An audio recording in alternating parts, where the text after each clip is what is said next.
स्वागत है आपका HJ एडुकेशन हिंदी में। इस वीडियो में हम लोग प्रोडक्ट लाइफ साइकिल के बारे में पढ़ेंगे और साथ ही साथ प्रोडक्ट लाइफ साइकिल के अलग अलग स्टेजेस को जानेंगे। प्रोडक्ट बनने से लेकर मार्केट में आने तक अलग अलग स्टेजेस से होकर गुजरता है।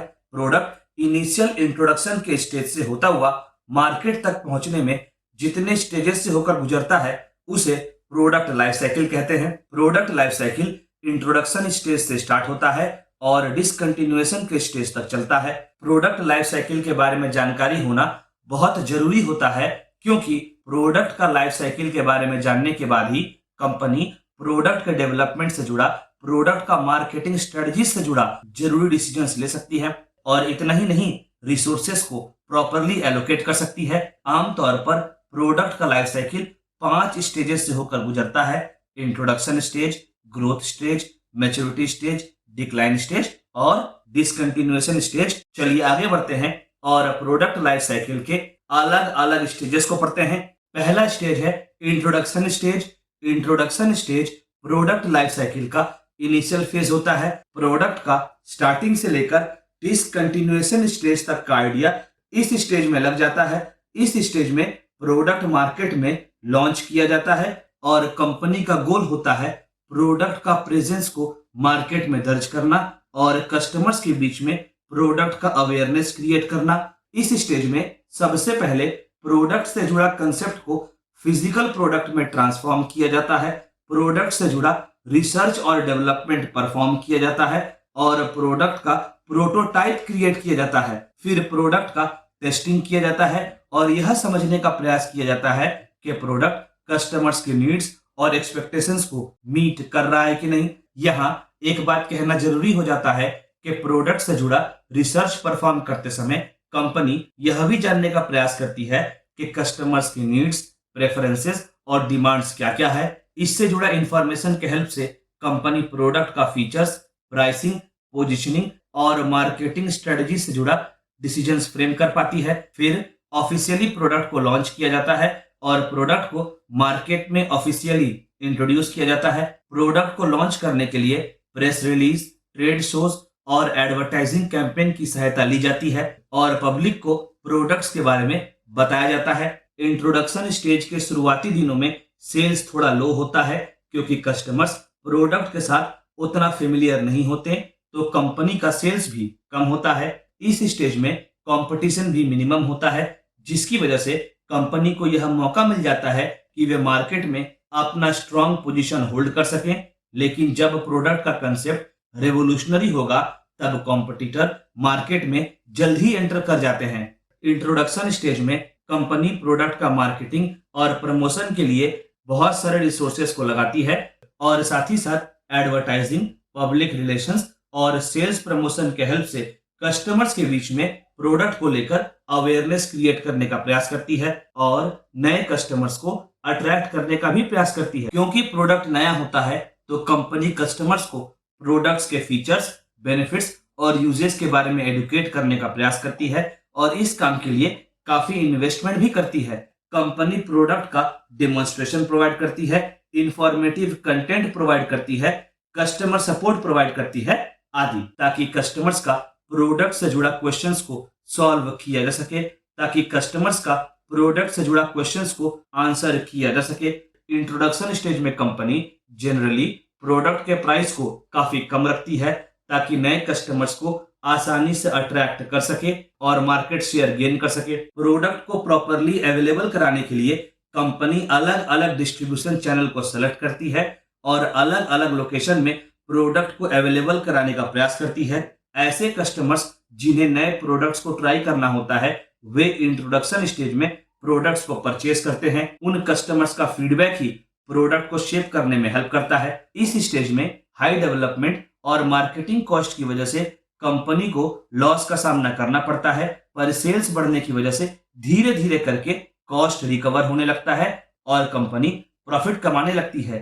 इस स्टेज में प्रोडक्शन में डिले होना, सप्लाई चेन से जुड़ा प्रॉब्लम्स आदि चैलेंजेस कंपनी को फेस करना पड़ सकता है। अगला स्टेज है ग्रोथ स्टेज। इंट्रोडक्शन स्टेज के बाद ही ग्रोथ स्टेज आता है। इस फेज में प्रोडक्ट के सेल में रैपिड इंक्रीज देखने को मिलता है। प्रोडक्ट का सेल्स बहुत तेजी से बढ़ता है, प्रोडक्ट का मार्केट शेयर भी बढ़ता है, कंपनी का प्रॉफिटेबिलिटी भी बढ़ता है। असल में जैसे जैसे प्रोडक्ट के बारे में कस्टमर्स के बीच में अवेयरनेस बढ़ता है, वर्ड ऑफ माउथ से प्रोडक्ट का पब्लिसिटी होता है, तो प्रोडक्ट का डिमांड बढ़ता जाता है और साथ ही साथ कंपनी का रेवेन्यू भी बढ़ता जाता है। कस्टमर्स प्रोडक्ट को एक्सेप्ट करने लगते हैं और प्रोडक्ट का कस्टमर बेस बढ़ना शुरू होता है। जैसे जैसे कस्टमर्स प्रोडक्ट के बेनिफिट को जानना शुरू करते हैं, वैसे वैसे नए कस्टमर्स प्रोडक्ट को परचेज करने लगते हैं। प्रोडक्ट नए नए कस्टमर सेगमेंट में एंटर करने लगता है।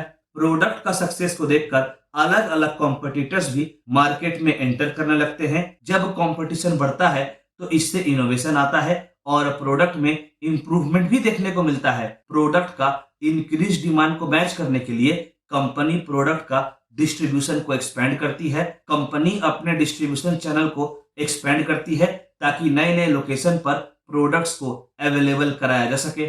इस स्टेज में कंपनी लगातार प्रोडक्ट के मार्केटिंग में इन्वेस्ट करती है ताकि प्रोडक्ट का पॉपुलैरिटी मेंटेन रहे, या यूं कहें कंपनी प्रोडक्ट के पॉपुलैरिटी को मेंटेन कर सके। इस स्टेज में कंपनी एडवर्टीजमेंट और प्रमोशन के हेल्प से अपने प्रोडक्ट को अपने कॉम्पिटिटर से अलग दिखाने का प्रयास करती है। यहाँ एक बात बोलना जरूरी हो जाता है कि जब कंपनी प्रोडक्ट को लार्ज स्केल में प्रोड्यूस करती है तो कंपनी का overall cost of production decrease होता है।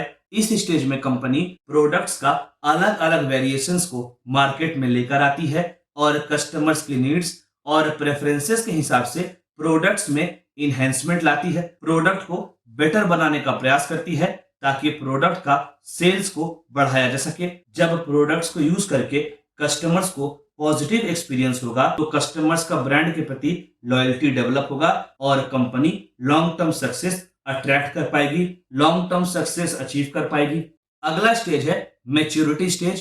प्रोडक्ट लाइफ साइकिल में मैच्योरिटी स्टेज ग्रोथ स्टेज के बाद आता है और डिक्लाइन स्टेज के पहले आता है।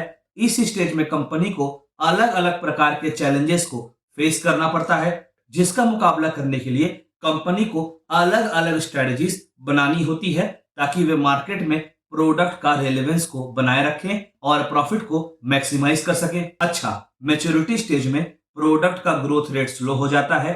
मैच्योरिटी स्टेज तक आते आते प्रोडक्ट मार्केट में जितना जगह बना सकता था उतना जगह बना चुका होता है। अब इस स्टेज में कंपटीशन लेवल बढ़ जाता है, मार्केट सैचुरेटेड हो जाता है क्योंकि सारे कॉम्पिटिटर्स एक ही प्रकार के प्रोडक्ट को मार्केट में अवेलेबल कराते हैं। दूसरी तरह से कहा जाए तो बहुत सारे कंपनीज मार्केट में एक ही प्रकार का प्रोडक्ट को बेच रही होती हैं।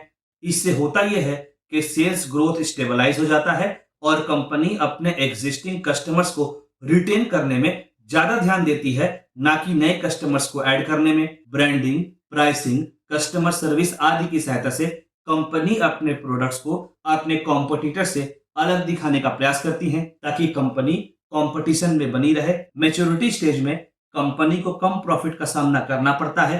असल में कंपटीशन बढ़ने की वजह से कंपनी का प्रॉफिट डिक्रीज होने लगता है।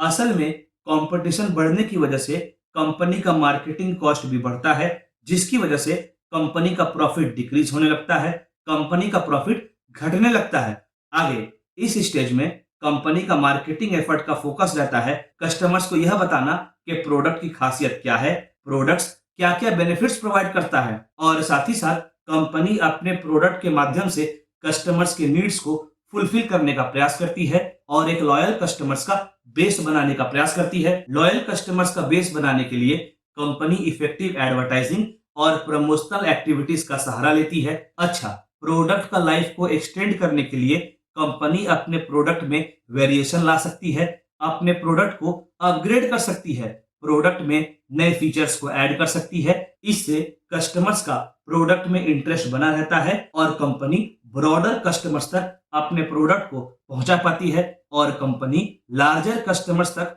अपने प्रोडक्ट को पहुंचा पाती है। कंपनी चाहे तो पर्टिकुलर मार्केट सेगमेंट को ध्यान में रखकर मार्केट कैंपेन को डिजाइन कर सकती है, प्रोडक्ट को कस्टमाइज कर सकती है ताकि प्रोडक्ट को पर्टिकुलर सेगमेंट के हिसाब से रेडी किया जा सके।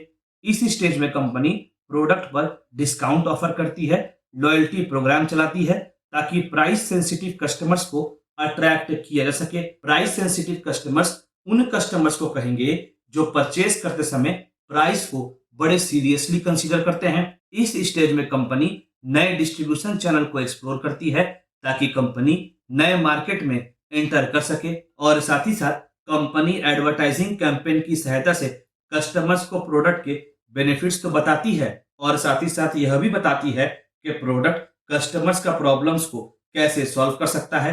इस स्टेप में कंपनी अपने प्रोडक्शन प्रोसेस को स्ट्रीमलाइन करती है, सप्लाई चेन को बेहतर बनाती है ताकि कम सेल्स होने के बाद भी कंपनी प्रॉफिट कमा सके।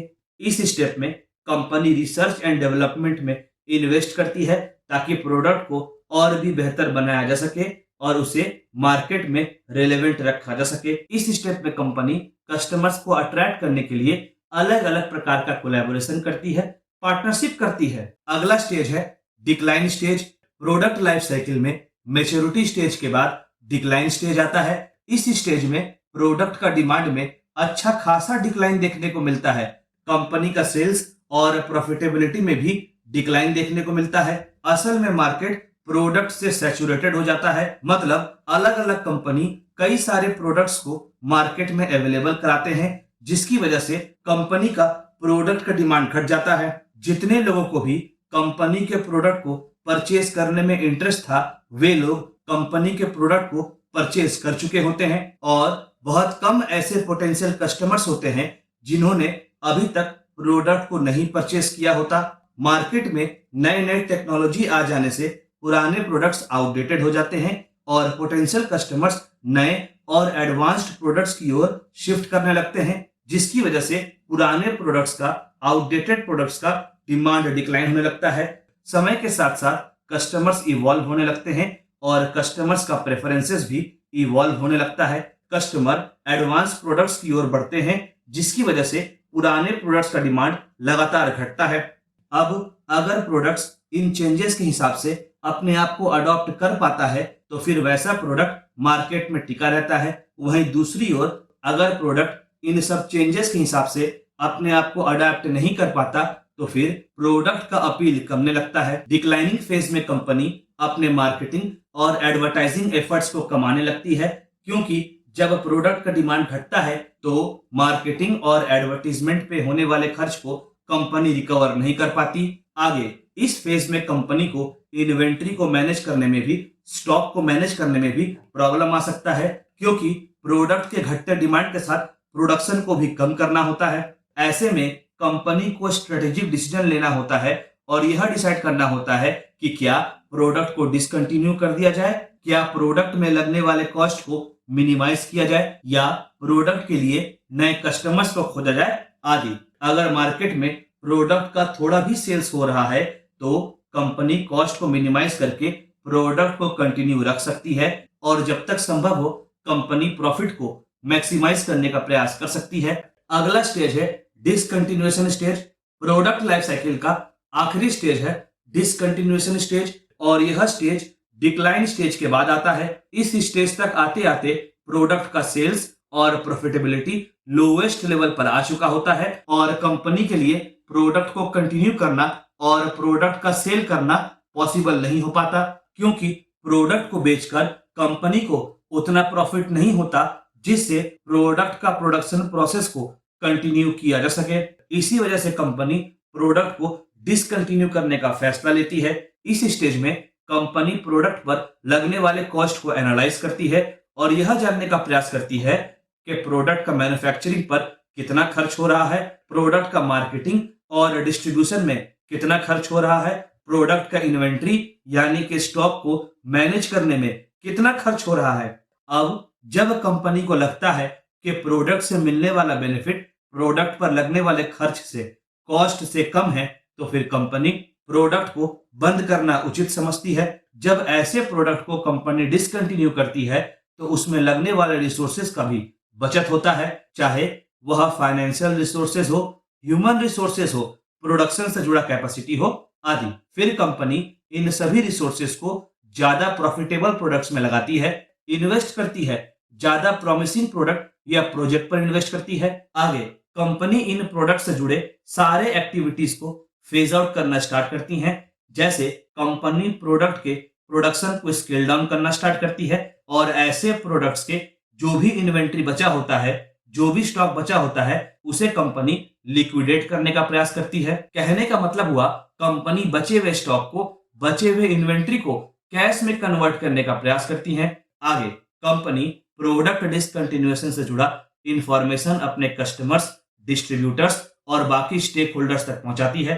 अगर प्रोडक्ट डिसकंटिन्यूएशन की वजह से इंप्लॉइज या टीम पर प्रभाव पड़ता है तो फिर कंपनी उन इंप्लॉइज को दूसरे प्रोजेक्ट में ट्रांसफर कर देती है। प्रोडक्ट डिसकंटिन्यूएशन के समय कंपनी को सारे लीगल एस्पेक्ट्स का भी ध्यान रखना होता है। कंपनी को चाहिए कि वह डिसकंटिन्यूएशन के प्रोसेस को केयरफुली हैंडल करे ताकि कंपनी का ब्रांड का रेपुटेशन कम ना हो। डिसकंटिन्यूएशन स्टेज से मिली जानकारी को कंपनी को प्रॉपरली एनालाइज करना चाहिए ताकि यह जानकारी, यह इंफॉर्मेशन आगे फ्यूचर में कंपनी के काम आ सके।